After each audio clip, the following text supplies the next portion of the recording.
I've got a slightly easier job today than Paraga had yesterday, I think, so it's a bit more straightforward. So yeah, we're going into the second pair of the 5 spiritual faculties.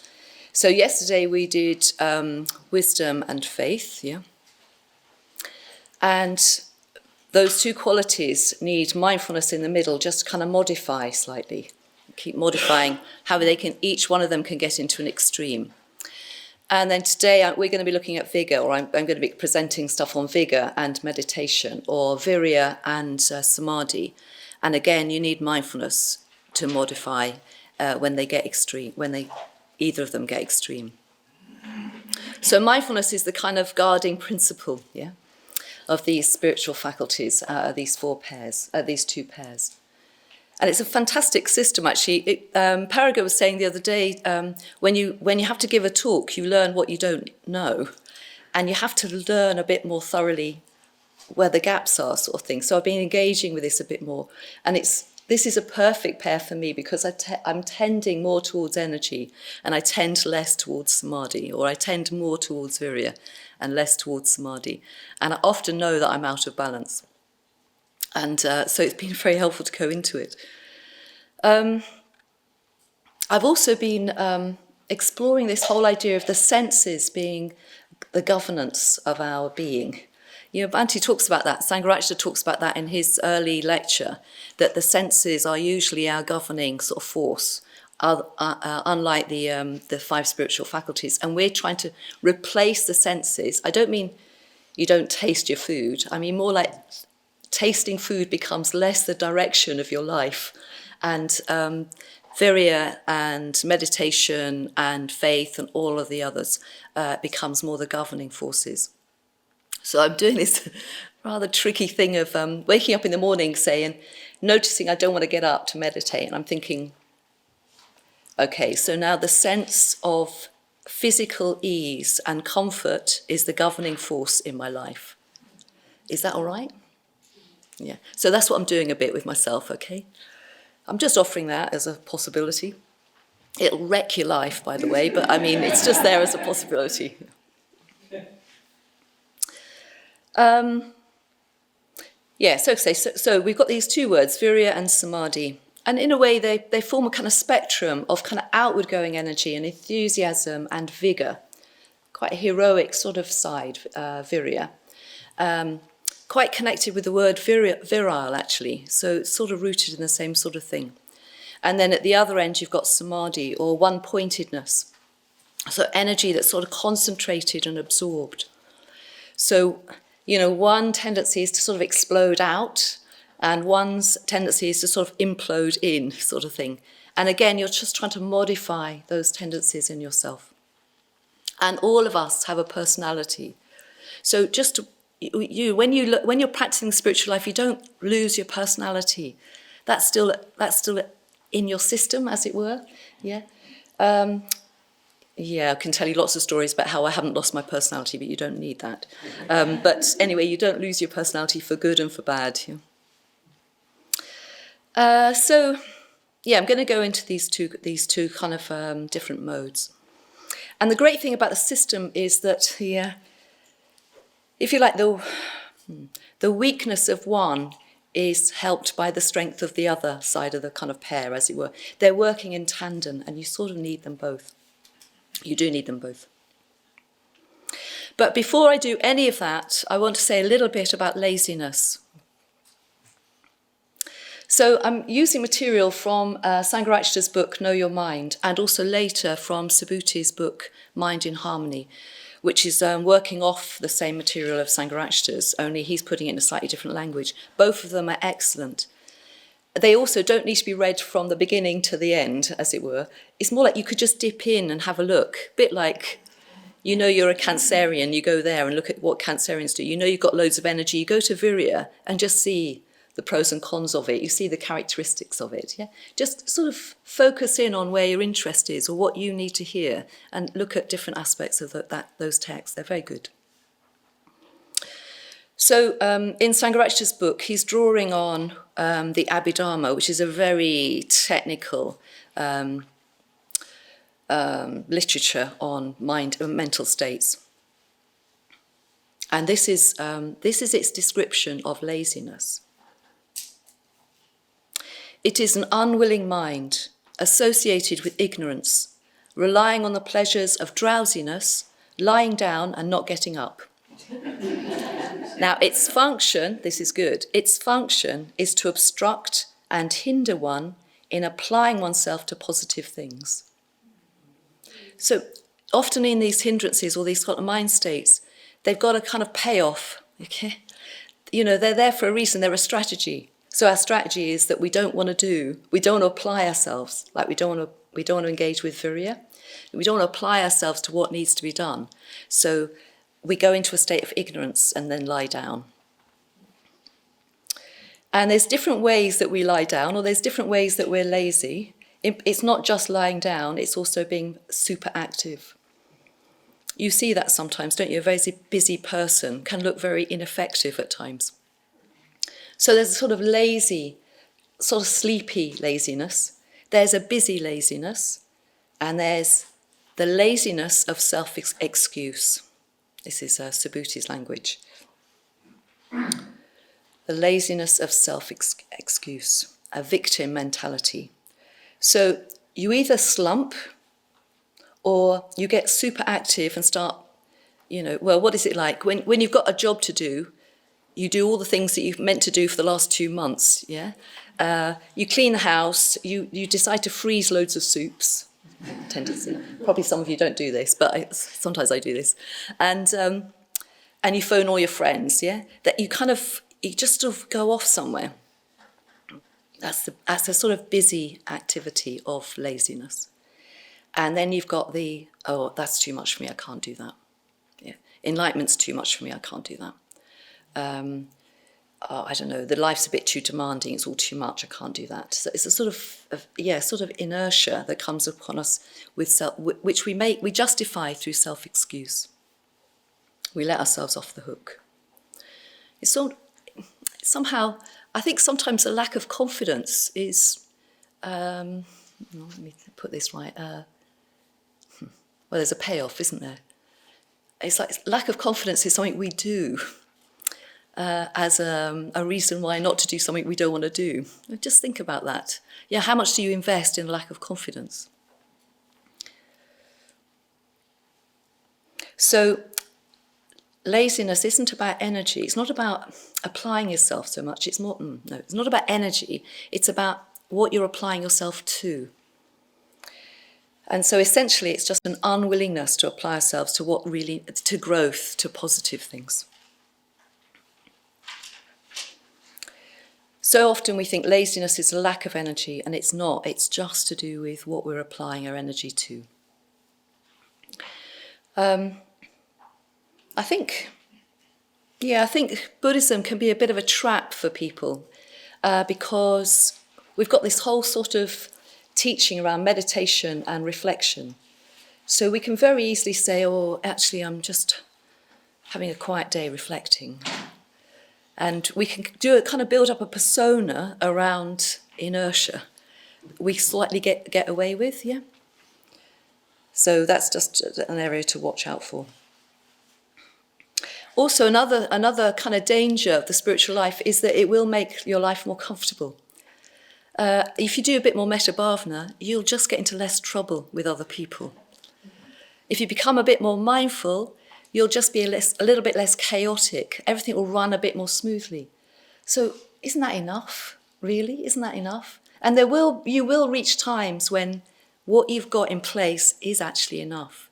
And then you're going to have to dig a bit deeper if you want to go forward to the next stage. There's quite a lot of settling, a sort of settling down process in the spiritual life because life does become easier for us.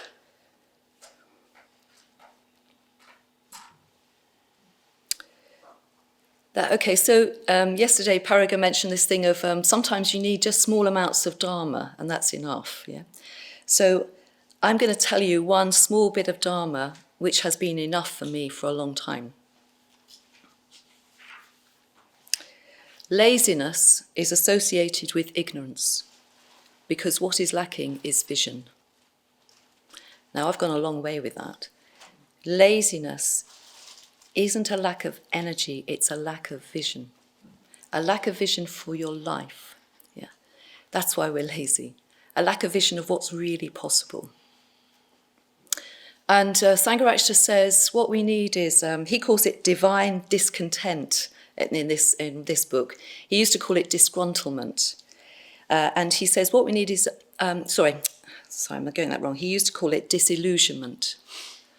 So what we need is disillusionment, not disgruntlement. So disgruntlement is when you're still trying to get the right coffee in place. Yeah. You go to the dining room at Adhisthana and there's fresh coffee and you're really pleased about that. You've got ground coffee. You always wanted ground coffee on retreat. But it's not the perfect ground coffee. It's not the ground coffee you're used to. So you think, the next time I come on retreat, I'm going to bring my own coffee. The next time you come on a retreat, you bring your own coffee, but it's a drag because you have to carry it back to your room, carry it into the dining room. It's a bit of a drag, but you get used to it and you have your nice coffee. And then one day you bring your coffee to retreat and you do this thing, backwards and forwards to the room. And then one day you got distracted by somebody at the tea bar, which is really interesting. You leave your coffee on the counter.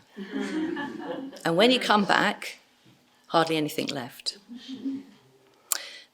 So in that moment you can think, why doesn't anybody realise that that's just my personal coffee? You can go into that, or you can do something else, and you can think, goodness me, how hectic and busy and complicated my life is to make my life smooth with the right kind of coffee in the right place at the right time. Is that the system I want in place for the rest of my life? That I'm going to run backwards and forwards like a mouse carrying my bag of coffee. Something needs to be fixed. It's just not the coffee. Yeah. And then you sort of feel, sort of disillusioned with the whole system of preference. Yeah. That's a disillusionment. You're not under the illusion that preference is going to make your life better. Yeah. That's an illusion that's now fading slightly. Yeah, Pema Chodron, when she does a commentary on the Bodhicharyavatara, she calls it heartbreak with samsara, which is quite nice. Like the heartbreak of trying to make your life work in a certain way. Okay, so that's me trying to cover laziness and vision. We need vision for our life that isn't just about the right brand of coffee in the right place. Something a bit bigger than that. Something that's actually going to be big enough to take ourselves beyond ourselves, yeah? Okay, let's look at vīrya. What is vīrya? So as I said, it's rooted in the word virile as well. It means strength, energy, a sort of careful effort. It's only a positive. You know, energy, the word energy is not always positive, but vīrya is always positive because it's always serving the good. Shantideva, when he in the 8th century, when he writes the Bodhicharyavatara, he calls it energy in pursuit of the good. You're serving what is needed in the good. So here's another line that you can go a long way on, one of Sanghas's. Vīrya is a mental event that expresses itself in action. It is not the activity itself. Vīrya is a mental event that expresses itself in action. It is not the activity itself. So the mental event of a kind of eagerness for doing what's needed to be done. I don't just mean washing up, I mean developing the positive in you, working with your papancha, working with your kind of chatter, working with the mental states that are rising around the queue in the dining room, or your impatience around meditation or whatever. It's the enthusiasm and willingness to engage with that. Yeah, the willingness to engage. I mean, actually, ignorance or laziness is often an unwilling mind. Yeah, our mind is stubborn, unwilling to do something. Yeah. Anyway, back onto vīrya. In Know Your Mind, and also in Mind in Harmony, it's listed under five stages. it's a bit hierarchical in the sense that it's sort of progressive a little bit. But it's also like different scenarios in your life where a deeper level of energy or a deeper level of vīrya or vigor is going to be needed from you.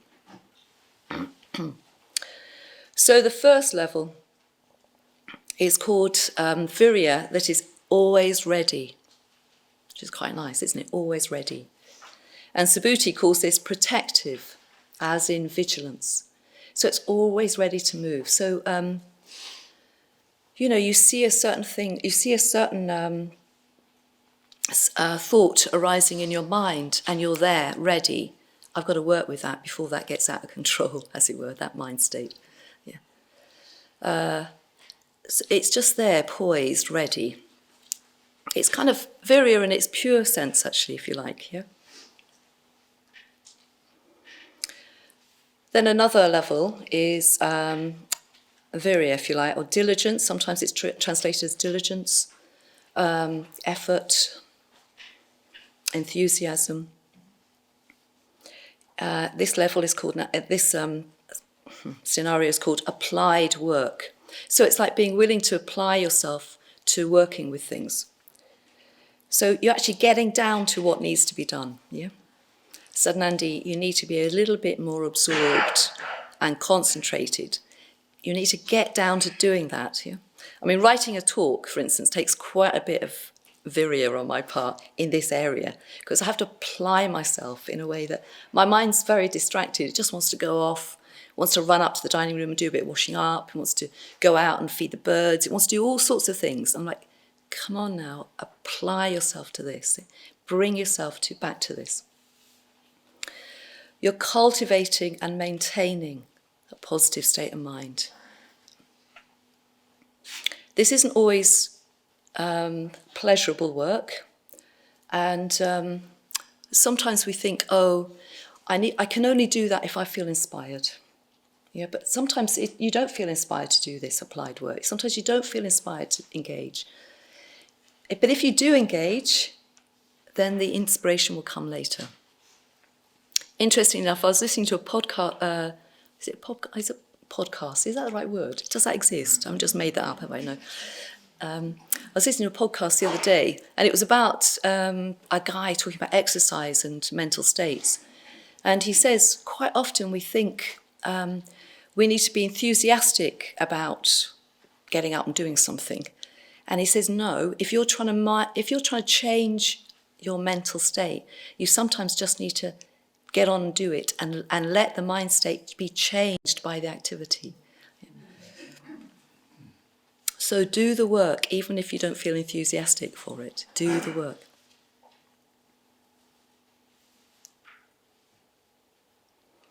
Then you've got vīrya that doesn't lose heart. This is a bit of a deeper level again. Sometimes we've signed up to do things. Being a parent.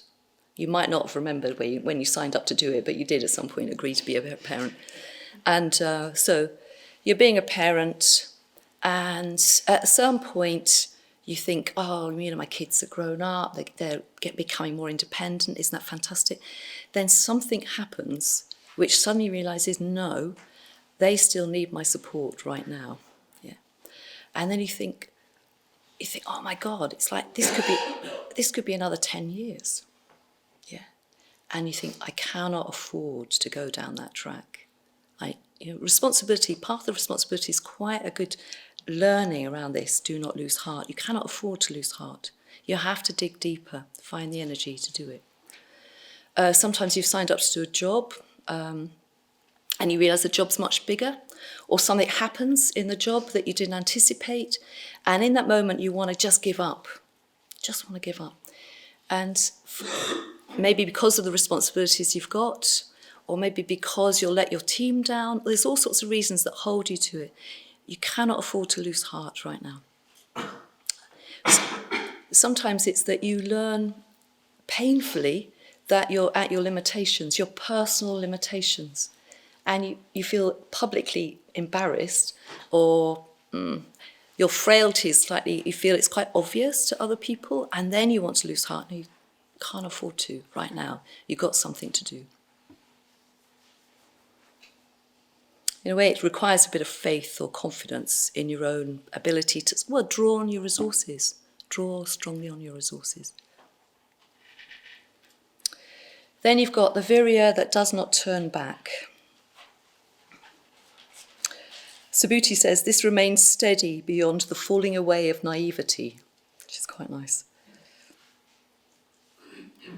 Yeah, so we go into things, don't we, a bit naive about how it's going to be, and then we learn the truth of something. We learn it's much harder or something like that, and we do not turn back. We learn, I don't know, sometimes I used to call this the small print of the spiritual life. Yeah. You go into the spiritual life and you think, I've got to become happier, just a bit more mindful, a bit more loving, metta. And then maybe, you're running a festival day with a team, or you're meeting somebody who you see as a bit of a spiritual friend, and they point out something. They point out that that particular way that you're behaving is pretty irritating, and is you manifesting a certain kind of craving level in yourself that's not very pleasant to have around. I don't know if anyone's ever said that to you. They meant to, by the way, okay, but they're going to get round to it at some point, okay? And when they do, there's a bit of you that thinks, nobody told me it was going to be like this, I never signed up for this. I'm just trying to create a nice, harmonious spiritual life, yeah? Nobody told me anybody else was going to get involved. And I sometimes say, that's a small print. That's a small print. There's the big print at the front. There's a big poster that says, learn mindfulness and become more relaxed. But the small print is, it will change your life. You'll be confronted with all your weaknesses, and you'll have to be around a lot of people that you might not like.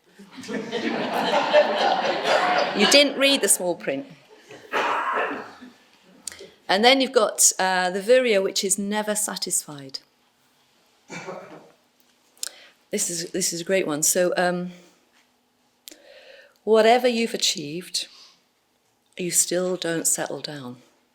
You want to settle down, but there's an aspect of you that's actually, you see the full extent of the path. You really understand where you can go. It's a big vision that you've got for yourself. And you've got an appetite for it.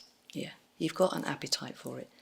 So the fact that you've become somebody that's smoother, easier to be around, you've got a certain level of mindfulness and metta or whatever it is, and you don't settle for that. Yeah.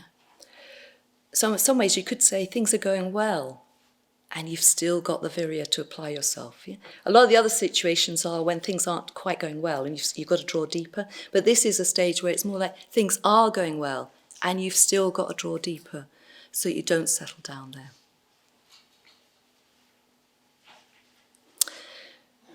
Okay, so now I want to just talk to you a little bit about distraction and restlessness. Because these look like energy, they look like enthusiasm, they look like vīrya, and they're not. Okay. So this is very much me we're discussing here. I'm just going to go into this very briefly.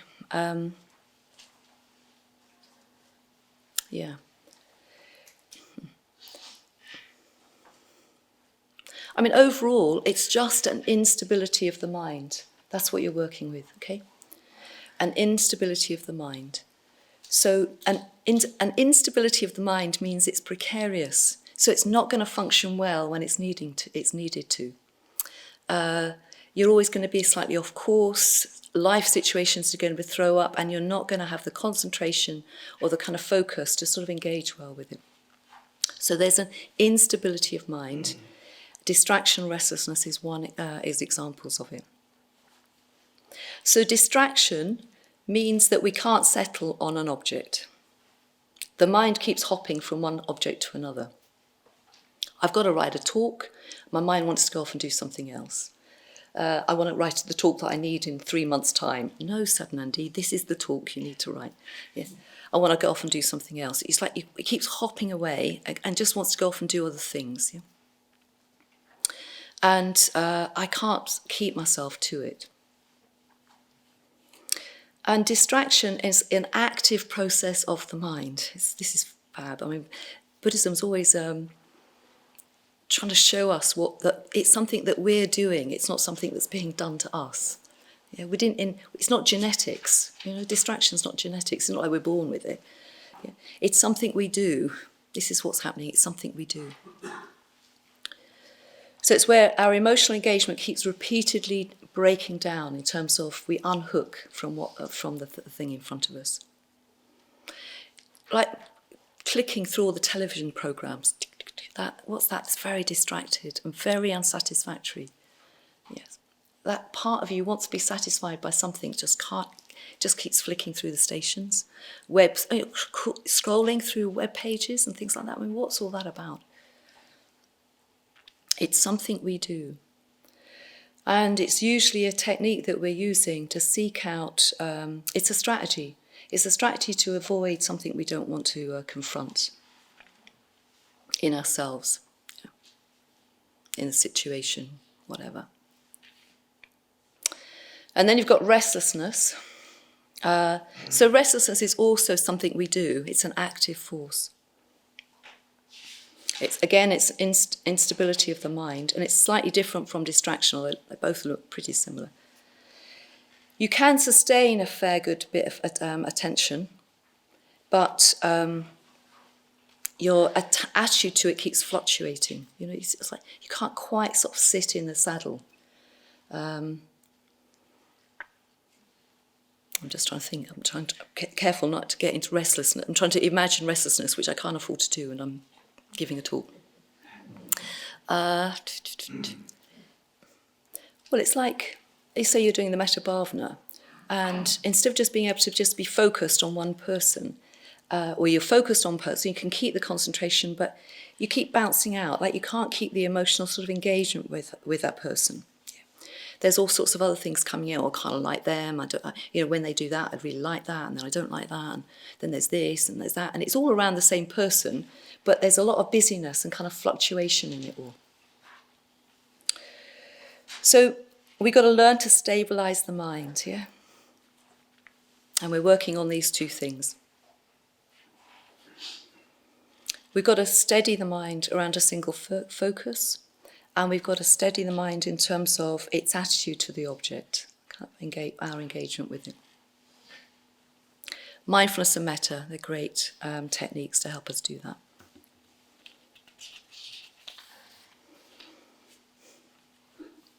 And why are we stabilising the mind? We're stabilising the mind so that we can move through this world with a quality to us that is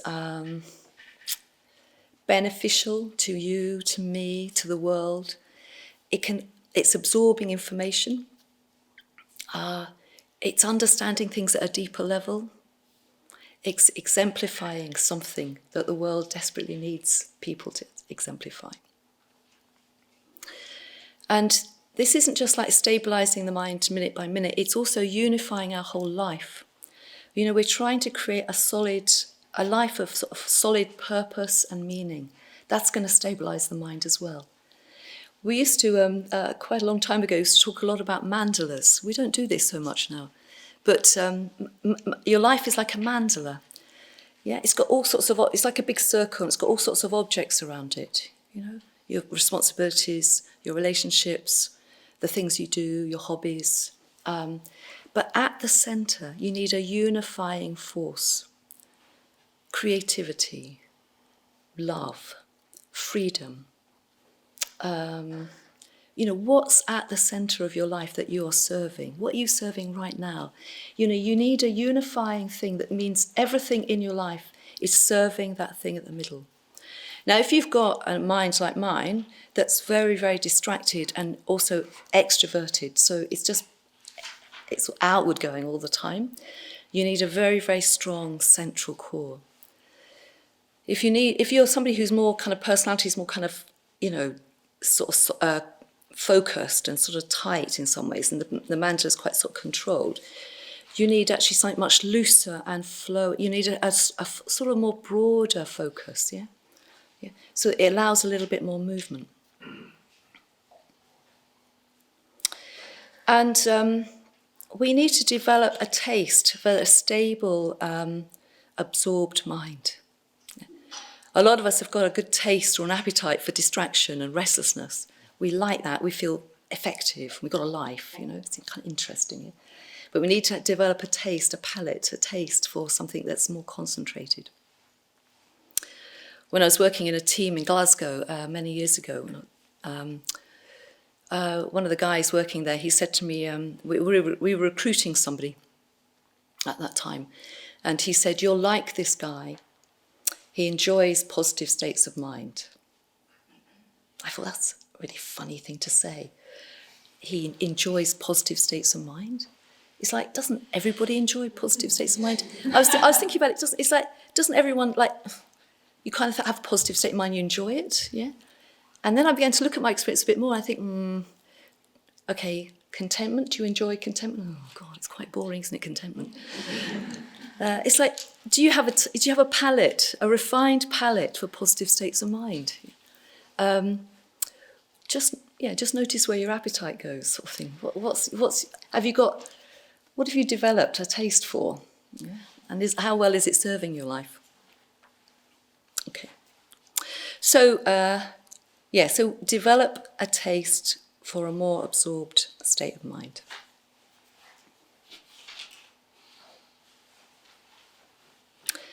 This brings in a thicket of views. Actually, I was thinking that lovely image that Paraga used yesterday about the thicket of views.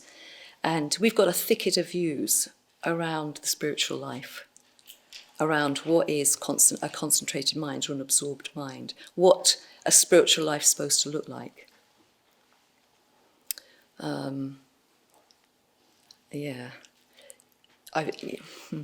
you want this story? I remember when I was a young mitra in Glasgow, and there was this guy had just been ordained, and he was this beautiful guy. He was a yoga teacher. He played jazz saxophone. He was very, very quiet and sort of measured and moderate.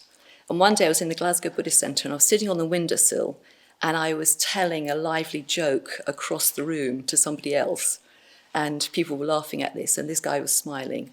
And then I suddenly had this moment where I thought, I'm never going to be him. I'm going to develop mindfulness, I'm going to develop metta, and I'm never going to be that guy. I'm never going to be the kind of quiet, measured, I'm never going to have his beauty. I'm going to have my own beauty, but I'm not going to have his. And it's just this, I realised the spiritual life, you become more of yourself, whatever that is, but it's transformed at the same time. Okay, come back. One-pointedness of mind. So samadhi, one-pointedness of mind, absorption, concentration. It means literally a kind of one-pointedness of mind, but that can often feel like a sort of heady, focus very strongly. It doesn't mean that. It means more like settled, wholehearted, contented, and a happy mind.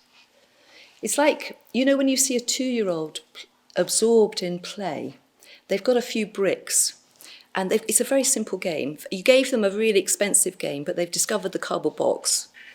They've discovered the cardboard box and the plastic bag with holes in it, and a couple of bricks, and they're building something with those objects.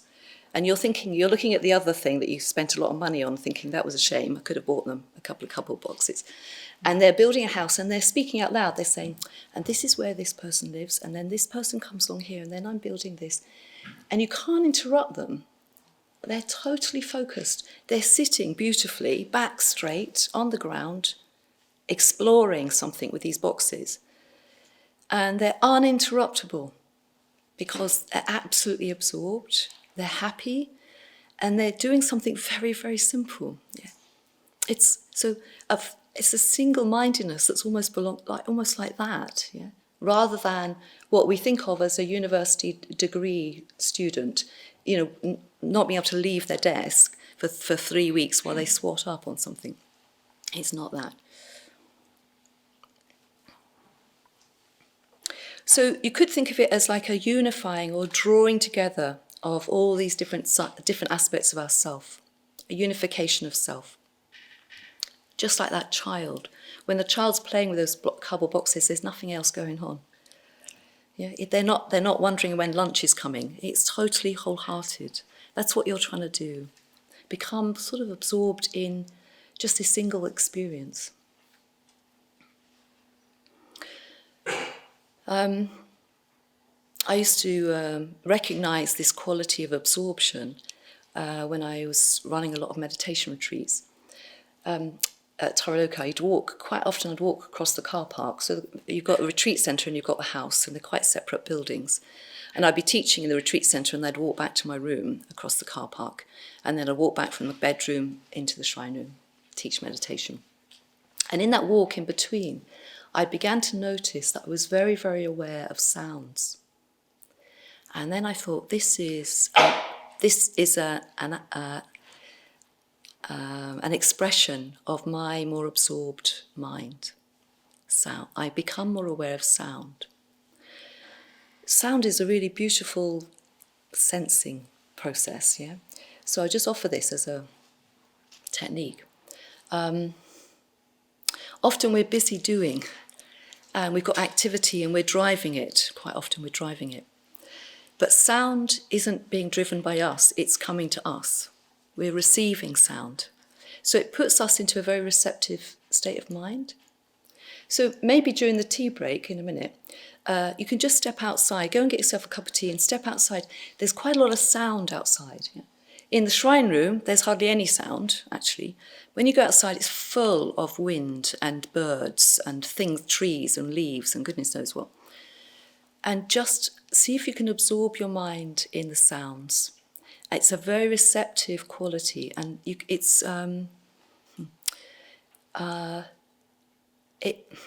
brings you into a very receptive state, which often a more absorbed mind is. So draw yourself around sound. So samadhi, or concentrated, this kind of absorbed, concentrated mind, is a very natural state of mind. It's a natural process. It's not rigid, it's not fixed, it's not forced. Okay.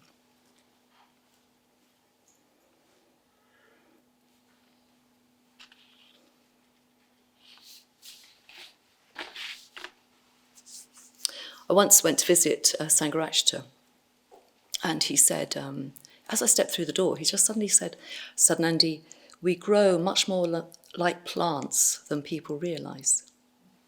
And I thought, I should have at that moment said, "What on earth are you talking about now? Why are you thinking like this?" But I didn't. So I'm afraid I can't tell you anything more than that. But a lot of his teachings is about, actually uses the plant imagery a lot.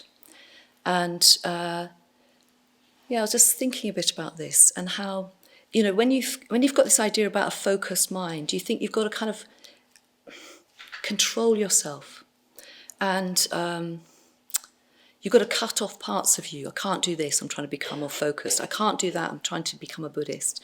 I can't do this. And I was thinking, you're like a plant where you keep pruning it, and you prune it so tight that there's hardly any leaf space left to receive nourishment. So you can't receive the sunshine, so you grow slowly at that point. You have to sort of grow in spite of the growth kind of techniques you're trying to apply to it. Yeah. So allow yourself to grow, allow your absorbed mind to grow like a plant, through nourishment, through ease, through kind of relaxation, and at the same time apply yourself to training. See what that means to you.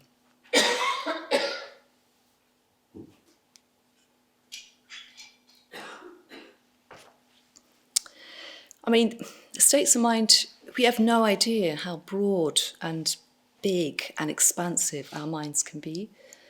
So in the lecture that Bhante gave around the five spiritual faculties, he goes into the dhyana factors, which are different levels of higher states of consciousness. And I'm not going to go into those. But I will tell you something which once happened to me. Well, not happened to me. I once saw happening to somebody. I was leading a meditation in a local group somewhere. And there was somebody who was in that group who'd been on a very intensive 2-week retreat. They'd obviously had a very good retreat. And I was ringing the bells during the meditation, and at one point I opened my eyes. You know, sometimes you just do that when you're leading the meditation, just open your eyes to make sure you just see if everyone's okay. And I watched something going on in him. And what I saw going on in him is I saw energy physically ripple through his body, a bit like he was standing in front of those fairground mirrors that have a kind of bend in them, yeah? You know how if you move up and down and you kind of ripple your body in the reflection? I don't know if anyone knows that sort of thing.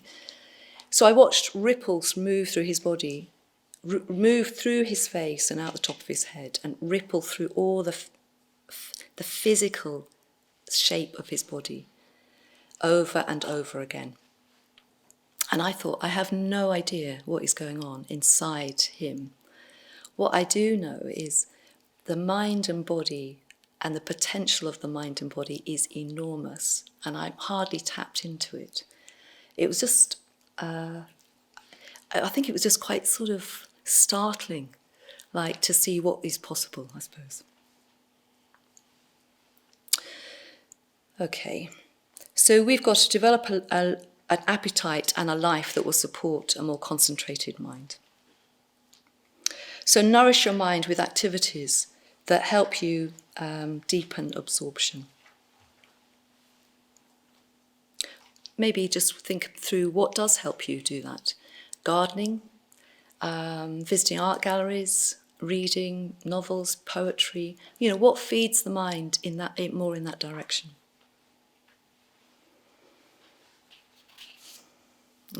Got to move forward. I just want to mention, what you're trying to do is purify the mind, or make the mind be able to receive reality well. This is what you're trying to create. It's like you're trying to create a beautiful a piece of white cloth that receives the dye of the Dharma, receives reality well. Most of the time it's all full of its own dyes, you know, nothing gets in. A near enemy, if you like, or something that can look like meditation or look like absorption, is stagnation. So I just want to say a couple of things about that. We can get very stuck and sort of closed. Our mind can get very dull, rigid. We can lack physical kind of energy, lack physical energy. We can settle so much that we don't move. There's no mental pliancy. All of these things looks like somebody who's got a quiet, meditative, reflective life, but they're actually just stagnant.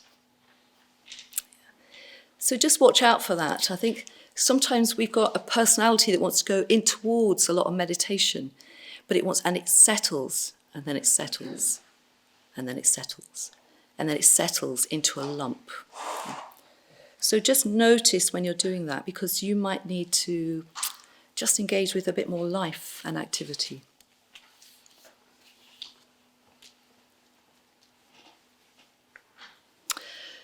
And sometimes stagnation, this sort of closeness, this sort of rigidity that can happen, is sometimes that we're not listening to what we really feel. We're not listening to our emotions enough.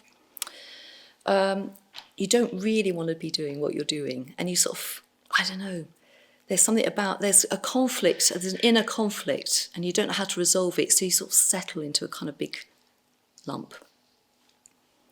I had a good friend who was very close to being ordained, and she had a very good spiritual friend at the time. And the spiritual friend noticed something. She noticed a sort of tendency in my friend to sort of go a bit inert. And she said to my friend, "Can you go away and make a list of 20 things you really, really want to do? That's nothing to do with the spiritual life. It's nothing to do with ordination. It's nothing to do with being a Buddhist. Just what is on the list." So my friend wrote things like, eat fish, spend lots of money in Paris. You know, I don't know I never saw the list, but I can imagine, I think one or two of those was correct. And then her friend said, "And now just work your way through it." Once she'd listed it, she didn't need to work her way through it, but what it did do was it showed her where her emotions really were, and they needed to be more involved in the spiritual life. Otherwise, you're just in some sort of false idea about what the spiritual life is and just stagnate into that, because there's no real life in it. Yeah.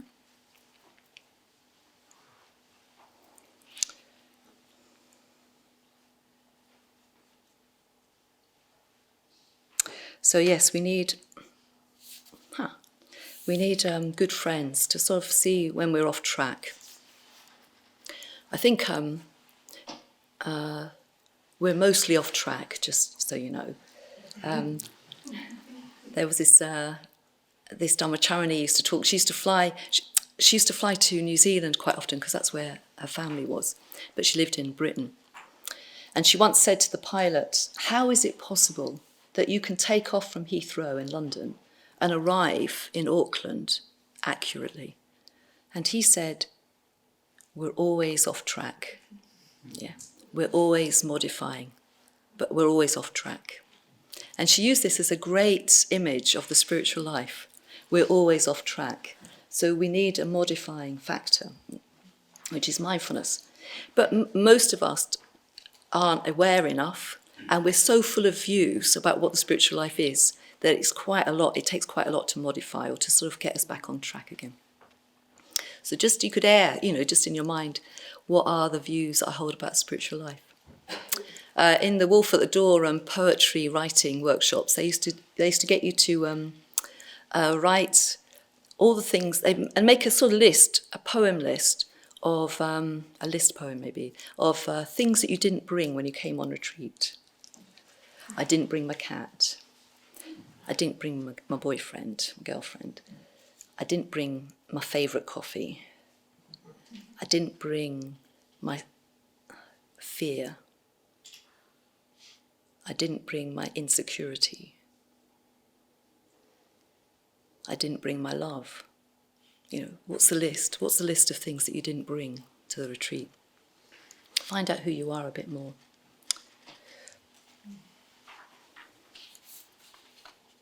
So I don't have a neat way of ending this. Maybe I'll just tell a story that I told my group yesterday, which was a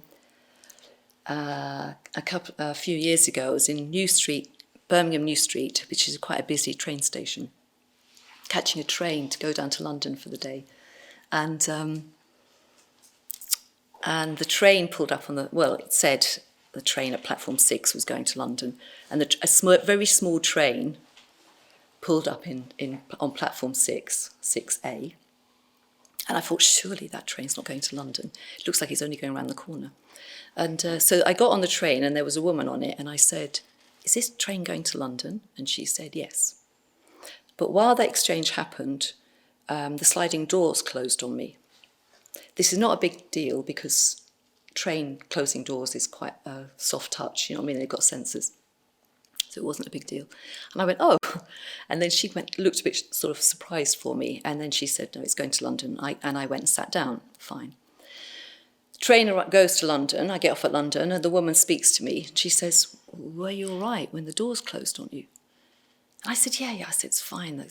It's highly electronic. It's all under control." And she said, "Do you live in London?" And I said, No, I don't. I live... She said, "Are you working in London?" I said, "No, I've just come to visit a friend." She said, "Do you live in London?" And I said, "No, I live out." And then I have to say this thing. I have to say, I live in a Buddhist retreat centre because I'm always trying to sort of spread the word, So I said, I live in a Buddhist retreat centre. And then she did this really unusual thing. She said, "Taraloka?" I said, "No, but I lived there for 20 years. But no, not Taraloka." I said, "Adisana?" And she said, "My mum sometimes goes there," which I thought, okay, I probably could find her mum because I could see, this woman I was talking to was in her mid-50s. And I thought, oh, okay, so her mum would be what age? And trying to work it all out. And she said, "I knew there was something different about you." And I thought, God, that's amazing, because all I did was, "Is this train going to London?" Oh, as far as I'm aware, that's all I did, yeah? But there was something I wasn't doing in that moment that mostly is what people do. And that's a slightly more absorbed way of being in the world, if you like. Yeah. Absorbed in the world, but also absorbed in a kind of, a more kind of concentrated mind that's not thrown around, a more stabilised mind that's not thrown around in that moment. Thank you.